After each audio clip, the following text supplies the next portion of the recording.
Hello வீட் packs சொல்லுங்க sir. Okay okay. Prabha என்ன ஆர்டர் வந்திருக்கு? அதே மேம் டப்ல கேக் போடும்ல, அதுக்கப்புறமா கேரமல் சாஸும் போடுவோம். பிரபா நீங்க சொல்றது எப்படி இருக்கு தெரியுமா? அது ஒன்றும் இல்லை மேம், ஒயிட் சாக்லேட் கேரமல் டப்பு.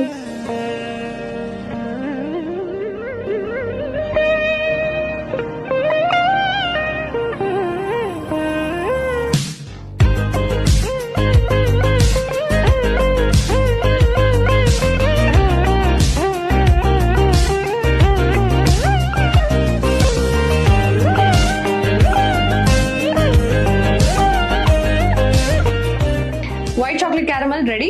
கஸ்டமர் வந்தா கொடுத்துருங்க.